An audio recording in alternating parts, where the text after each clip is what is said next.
মোহনপুরে আক্রান্ত সিপিএম কর্মী রমন দেবের বাড়ি পরিদর্শনে গেলেন বিরোধী দলনেতা জিতেন্দ্র চৌধুরী। আক্রান্তদের পাশে থাকার আশ্বাস। ঘটনায় বিজেপি সমর্থকদের প্রতি অভিযোগের আঙুল তুললেন জিতেন্দ্র বাবু। তবে আগেই এই অভিযোগ অস্বীকার করেছে বিজেপি। গত 18 মার্চ বাড়ির পার্শ্ববর্তী রাস্তায় আক্রান্ত হয়েছিলেন মোহনপুরের সিপিএম নেতা রমন দেব। চিৎকার চেঁচামেচি শুনে তার মা মিলন বালাদেব ছেলেকে বাঁচাতে গিয়েও তিনিও আক্রান্ত হন। জানিয়ে মোহনপুরে একটা চাপা উত্তেজনা ও চাঞ্চল্যকর পরিস্থিতি তৈরি হয়েছে। এই অবস্থায় বুধবার রাজ্য বিধানসভার বিরোধী দলনেতা হিসেবে দায়িত্ব নিলেন বাম বিধায়ক জিতেন্দ্র চৌধুরী।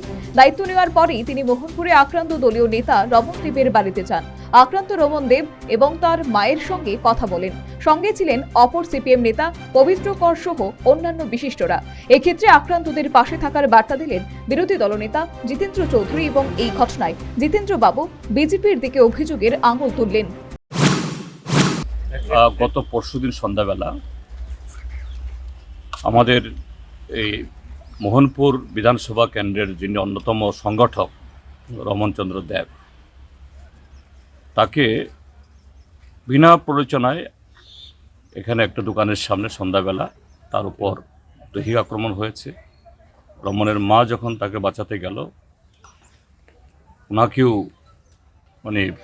খুবই কি বলে নিষ্ঠুরভাবে আঘাত করেছে। ওনার চোখে আঘাত পেয়েছেন এবং এগুলি হলো সমস্ত এলাকার পরিচিত বিজেপির। যদিও আগেই বিজেপি এই অভিযোগ অস্বীকার করেছে, তবে এই ব্যাপারে ভারতের নির্বাচন কমিশনের কাছে অভিযোগ জানানো হয়েছে বলেও জিতেন্দ্র চৌধুরী জানিয়েছেন। কার্যত জিতেন্দ্র চৌধুরী বর্তমানে সিপিএম এর রাজ্য সম্পাদক, পাশাপাশি বুধবার তিনি রাজ্য বিধানসভার বিরোধী দলনেতা হিসেবে দায়িত্ব নিলেন। এই দায়িত্ব নেওয়ার পর দ্বিগুণ উৎসাহ নিয়ে এবার রাজনীতির ময়দানে নেমে পড়লেন Jitendra Chowdhury. Bureau report, news vanguard.